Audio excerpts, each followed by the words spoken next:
Video में हमने solutions का सॉल्युबिलिटी पढ़ रहे थे, जिसके अंदर हमने वेपर प्रेशर तक कंप्लीट किया था। और वेपर प्रेशर के अंदर एक लॉ आता है, राउल्स लॉ। अब इस लॉ के अकॉर्डिंग क्या होगा कि हमारा जो फ्रीजिंग कांस्टेंट है और जो हमारा वॉलरिटी है, उन दोनों के बीच में रिलेशन पता चलता है। देखिए क्या होता है, डेल्टा पी जो कि होता है वेपर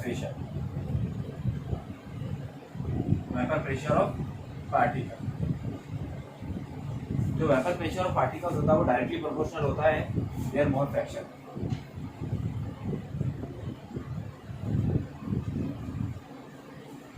और जो टेम्परेचर दैट मींस जो डिमांड कांस्टेंट यानी फ्रीजिंग टेम्परेचर है,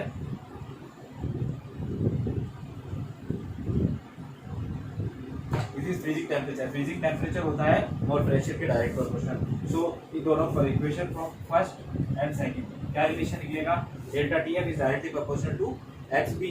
सो डेल्टा टी एफ प्रोपोर्शनल का साइन था तो यहाँ पे ये कांस्टेंट आ गया।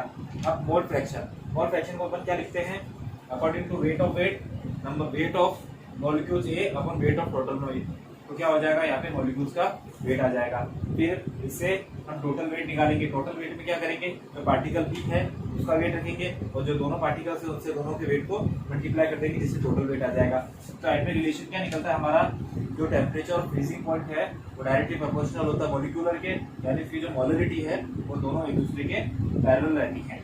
इससे ये निकलता है कि जो वेपर प्रेशर है हम उसको मॉलरिटी के फॉर्म में भी ले सकते हैं। ये था हमारा राउल्स लॉ।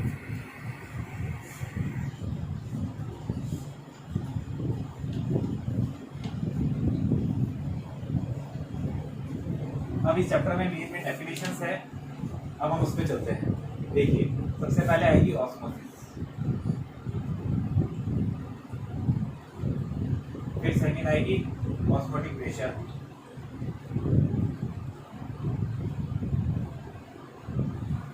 थर्ड आएगी डिफ्यूजन, फोर्थ है डिफ्यूजिंग प्रेशर,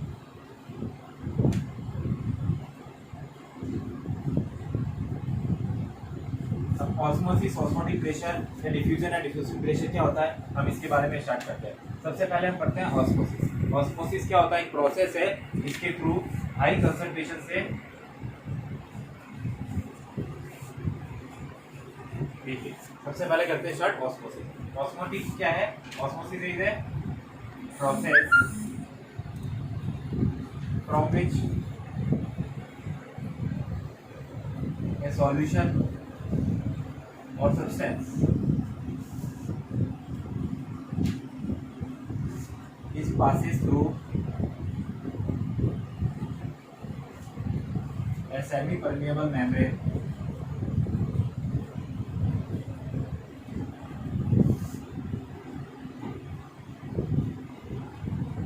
to other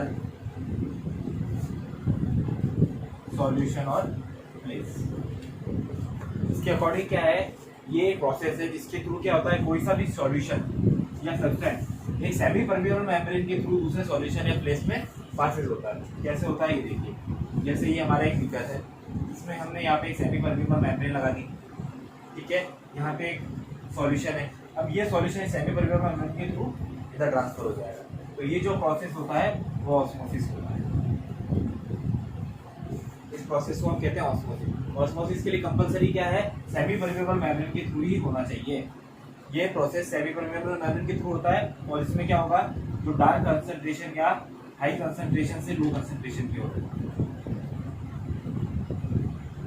ये हाई कंसंट्रेशन, ये लो कंसंट्रेशन, इसका फ्लो हमेशा हाई टू लो कंसंट्रेशन होता है। ये होता है ऑस्मोसिस। ये था ऑस्मोसिस।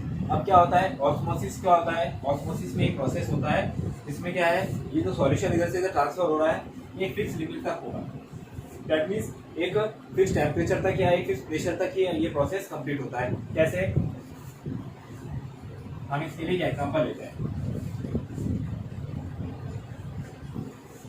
हम एग्जांपल में लेते हैं, एक बीकर लिया, इसके अंदर वाटर फिलअप कर दिया, वो भी शुगर वाटर।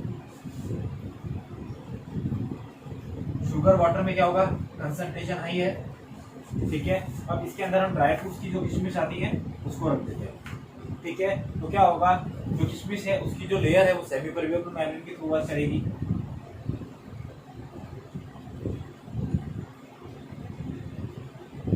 और जो डार्क सॉल्यूशन है शुगर का, जो कंसंट्रेट सॉल्यूशन है, वो सेमी परमेबल मेम्ब्रेन के थ्रू उसके अंदर एंटर करेगा।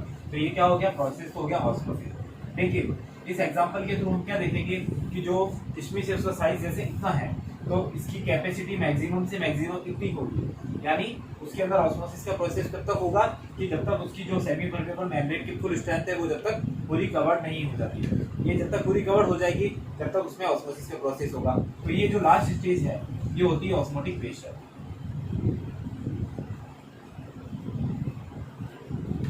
यानी ऑस्मोटिक प्रेशर क्या होगा, the last stage of osmosis process.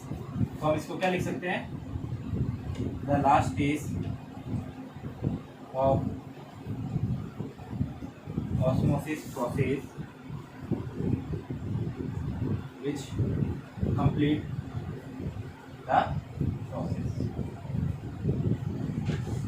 इससे हमारी क्या दो टर्म्स क्लियर होती है, एक ऑस्मोसिस एंड ऑस्मोटिक प्रेशर। यानी ऑस्मोसिस एंड ऑस्मोटिक प्रेशर दोनों हमेशा साथ साथ में चलते हैं।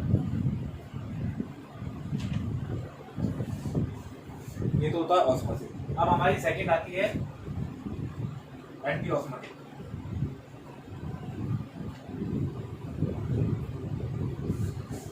एंटी ऑस्मोटिक या रिवर्स ऑस्मोटिक होता है, इसको रिवर्स ऑस्मोसिस भी कहते हैं। ये क्या होता है, just opposite of osmosis process. जैसे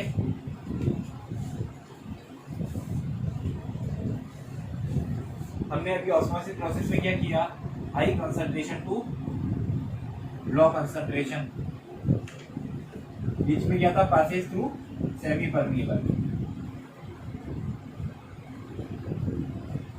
ये तो था हमारा ऑस्मोसिस। जो एंटी ऑस्मोसिस या रिवर्स ऑस्मोसिस होगा उसमें जस्ट अपोजिट हो जाएगा, सेमी परमिएबल मेम्ब्रेन रहेगी लेकिन क्या होगा, लो टू हाई कंसंट्रेशन होगा। लेकिन अब हम चाहते हैं किसी भी चीज को लो से हाई की ओर कराने के लिए उसको ऊपर से एक्सटर्नल प्रेशर देना पड़ेगा। एक्सटर्नल प्रेशर के थ्रू नहीं के बिना वो हाई से कभी भी लो से कभी भी हाई के थ्रू नहीं जाती है। तो ये होता है हमारा रिवर्स ऑस्मोसिस। इसमें क्या होगा, कोई भी कॉन्सेंट्रेशन यानी सॉल्यूशन है वो लो से हाई की ओर फ्लो करेगा through external pressure. This is called reverse osmosis.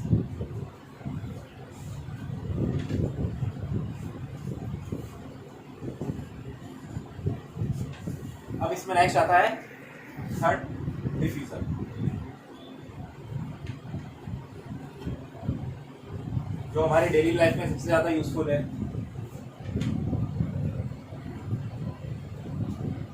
देखिए कैसे, जो डिफ्यूजन है और ऑस्मोसिस दोनों प्रोसेस सेम होते हैं, both are same process.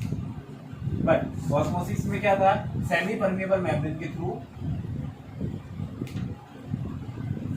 High से लो में जा रहा था सॉल्यूशन। बट जो डिफ्यूजन है उसमें क्या होगा, without any membrane flow to high to low, ये होता है डिफ्यूजन। डिफ्यूजन में कोई मेम्ब्रेन की जरूरत नहीं है, इजीली हाई कंसंट्रेशन से लो कंसंट्रेशन की और कोई भी कंपाउंड है, कोई सॉल्यूशन है या gas, liquid, anything easily flow हो जाती है। अब इसका जैसे एग्जांपल देखते हैं,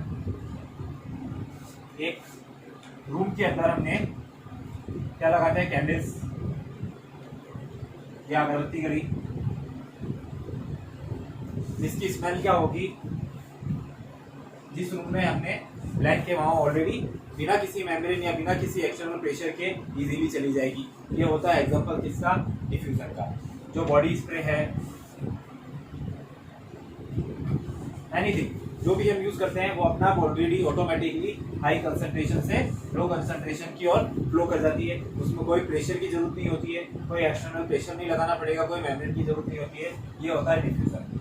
तो ऑस्मोसिस में और डिफ्यूजन में क्या डिफरेंस आ जाएगा, जो ऑस्मोसिस है वो सेमी परमेबल मेम्ब्रेन के थ्रू हाई टू लो जाएगा और जो डिफ्यूजन है without any membrane flow high to low concentration.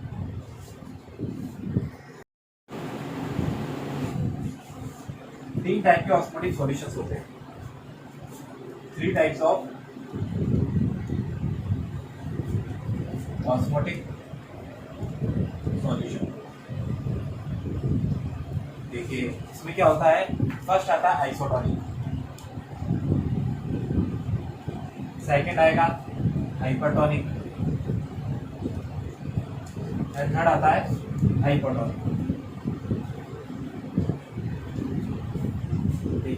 Isotonic में क्या होगा, जो जैसे सॉल्यूट एंड सॉल्वेंट, हम हमारे सॉल्यूशन चैप्टर में बात हमेशा किसकी कर रहे हैं, सॉल्यूट एंड सॉल्वेंट दोनों सब्सटेंस की। जो सॉल्यूट एंड सॉल्वेंट है लाइक ए एंड बी, ये जो दोनों सॉल्यूशंस हैं इनकी जो ऑस्मोटिक प्रेशर है वो यानी ऑस्मोटिक प्रेशर वो बराबर है, यानी जो सॉल्यूट और सॉल्वेंट है वो दोनों का ऑस्मोटिक प्रेशर क्या है, इक्वल है। इक्वल होने से क्या होगा, सेमी परमेबल मेम्ब्रेन से थ्रू इनका ट्रांसफर होगा नहीं, यानी इजीली जो है ये सॉल्यूशंस एक ही बीकर में रहेंगे, तो यानी ऑस्मोसिस प्रोसेस सबसे लो शो करेंगे। तो देयर ऑस्मोटिक नेचर, ये होता है आइसोटोनिक्स। दूसरा आता है हाइपरटोनिक। हाइपरटोनिक में क्या होता है, जो सॉल्यूट एंड सॉल्वेंट है उनमें कम फर्क होता है। दैट मीन्स जो सॉल्यूट का ऑस्मोटिक प्रेशर है वो सॉल्वेंट के ऑस्मोटिक प्रेशर से फर्क मतलब लेस इक्वल होगा। दैट मीन्स इसका अगर ऑस्मोटिक प्रेशर 10 है तो इसका ऑस्मोटिक प्रेशर 8 होगा, या सॉल्यूट का ऑस्मोटिक प्रेशर 8 है तो सॉल्वेंट का ऑस्मोटिक प्रेशर 10 होगा, यानी ज़्यादा डिफरेंस नहीं होता है, जिसके थ्रू क्या होगा, ये ऑस्मोसिस प्रेशर करते हैं, ऑस्मोसिस का प्रोसेस तो करेंगे लेकिन वो बहुत स्लो होगा और इजीली नहीं होगा, स्लो एंड नॉट इजी। ठीक है। थर्ड आता है हाइपोटोनिक। हाइपोटोनिक में जो सॉल्यूट एंड सॉल्वेंट है उनकी ऑस्मोटिक प्रेशर में बहुत वेरिएट होता है। अगर ये 10 है तो ये 20, जस्ट डबल। दैट मीन्स अगर इसका ऑस्मोटिक प्रेशर इसके ऑस्मोटिक में वेरिएशन ज़्यादा है तो जो सेमी परमेबल मेम्ब्रेन के थ्रू ट्रांसफर है वो इजीली हो जाएगा और ऑस्मोसिस प्रेशर बहुत ही हाई रहेगा। हाई क्यों होगा ऑस्मोसिस प्रेशर, देखिए क्योंकि इसमें ऑस्मोसिस के प्रोसेस ज़्यादा होगी, ऑस्मोसिस का प्रोसेस ज़्यादा होगा तो उसके लिए उसमें प्रेशर भी ज़्यादा लगेगा। इनमें दोनों में ऑस्मोसिस के प्रोसेस बहुत स्लो होगा तो प्रेशर की जरूरत ही नहीं रहती है, इसीलिए इसमें ऑस्मोसिस प्रेशर लो रहता है और इसमें ऑस्मोसिस प्रेशर बहुत हाई रहता है। ये थे 3 टाइप के ऑस्मोटिक सॉल्यूशंस। अब हम देखते हैं एक वाटर प्यूरिफिकेशन प्रोसेस।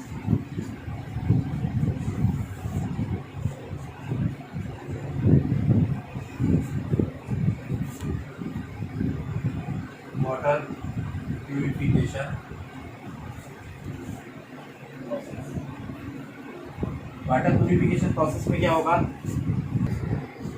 अब वाटर प्यूरिफिकेशन प्रोसेस देखो, वाटर प्यूरिफिकेशन प्रोसेस में क्या होगा, ये प्रोसेस किसके थ्रू होगा, ऑस्मोसिस प्रोसेस के थ्रू होगा। ठीक है, ऑस्मोसिस प्रोसेस के थ्रू होगा। क्या करेंगे, हम एक कंटेनर लेंगे या बीकर लेंगे, उसमें सेमी परमेबल मेम्ब्रेन, ठीक है, इधर कौन सा सॉल्टी वाटर, सॉल्टी वाटर या इम्प्योर वाटर ले लीजिए, and in other side pure water. ठीक है, अब क्या होगा, यहाँ पे एक लेयर है, यहाँ से एक पॉइंट है और यहाँ से एग्जिट पॉइंट है। ठीक है, यहाँ से इनिंग करेंगे वाटर की, जिसमें सॉल्ट वाटर्स में क्या होगा, different types of chemicals, minerals and salts. Due to this, the concentration of impure water is high, and in pure water concentration low. Pure water में क्या होगा, only diamond या essential minerals present. Due to this, the concentration of pure water is low. अब क्या है, osmosis process, यहाँ से water in होता रहेगा, कंसंट्रेशन जैसे हाई होगी क्या होगा, इधर से मिनरल्स का फ्लो होना स्टार्ट हो जाएगा। हमारे यहाँ पे लेयर प्योर वाटर की बनी हुई है, जब ये लेयर हाई इंक्रीज जाएगी यानी ऑस्मोसिस प्रेशर जो होगा वो हाई होगा, हाई होने से मिनरल्स का जो फ्लो है वो सीधे आउट होता जाएगा, और जो इम्प्योर वाटर्स में से जो मिनरल्स हैं वो सीधे जो इम्प्योर मिनरल्स है, केमिकल सॉल्ट्स हैं, वो बाहर निकलते जाएंगे। ये जो प्रोसेस होता है वो ऑस्मोटिक प्रेशर की वजह से ही और ऑस्मोसिस प्रोसेस की वजह से होता है। यानी जो हमारे फिल्टर्स वगैरह में कैंडल्स वगैरह लगी हुई होती है वो सब सेमी परमेबल मेम्ब्रेन की होती है, और उसमें इम्प्योर वाटर होता रहता है और प्योर वाटर नीचे बैठ के जो एग्जिट पॉइंट से है उससे हमारी जितनी भी इम्प्योरिटीज हैं वो आउट हो जाती है। ये था वाटर प्यूरिफिकेशन प्रोसेस, ये एक एग्जांपल है ऑस्मोसिस में। टॉपिक में बसता है एबनॉर्मल मोलर मास। लास्ट इस टॉपिक की टर्म्स है एबनॉर्मल मोलर मास। एबनॉर्मल मोलर मोलर मास क्या होता है? किसी भी कंपाउंड में जितने मॉलिक्यूल्स है उसका मॉलिक्यूलर वेट का मल्टीपल। जैसे KCl है ना, KCl में क्या होगा, इसका एटॉमिक मास और इसका एटॉमिक मास को दोनों का ऐड कर देंगे तो इसका मॉलिक्यूलर मास निकल जाएगा जो कि 35.6 ग्राम है। ठीक है, ये दोनों इसका मॉलिक्यूलर मास है। अब एबनॉर्मल से क्या मीनिंग है? एबनॉर्मल से मीनिंग है, हमने एग्जांपल लिया KCl, K plus L minus हमेशा होता है KCl का। ठीक है, अगर हम KCl को किसी सॉल्यूशन में डिसॉल्व करते हैं,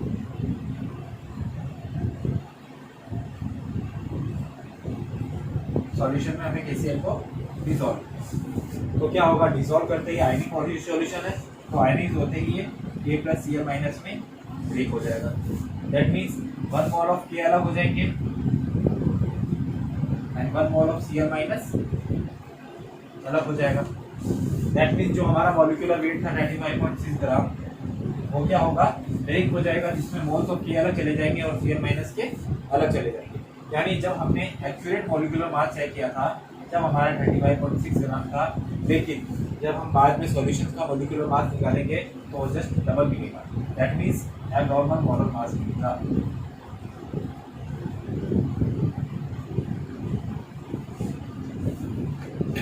मोलर मास क्यों मिलता है? ये क्या होता है?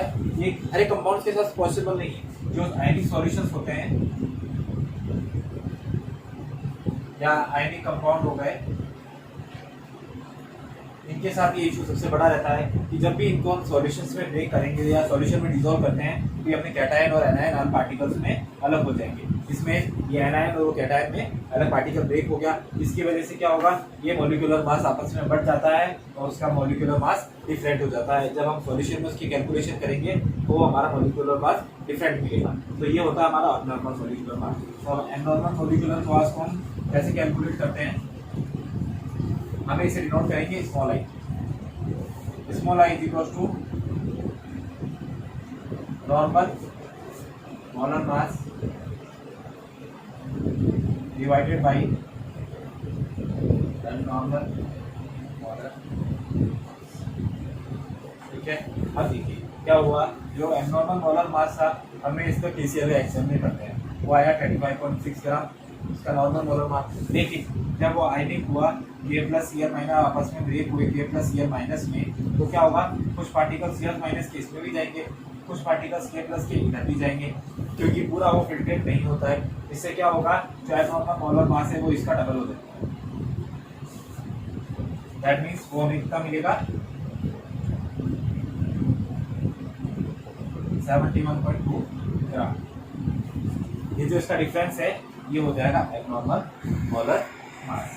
इसके थ्रू ही हम पता कर सकते हैं कि कौन सा सॉल्यूशन आयनिक सॉल्यूशन प्योर फॉर्म में ब्रेक हो रहा है या कौन सा सॉल्यूशन प्योर फॉर्म में ब्रेक नहीं हो रहा है। इसीलिए हमें ये टर्म एबनॉर्मल मोलर मास ये टर्म यूज में आती है, जो हमारी सॉल्यूशंस की नॉर्मलिटी हुई, मोलरिटी हुई, उसकी एक्यूरेटनेस और उसमें इम्प्योरिटीज का पता करने के लिए एबनॉर्मल मोलर यूज में आता है।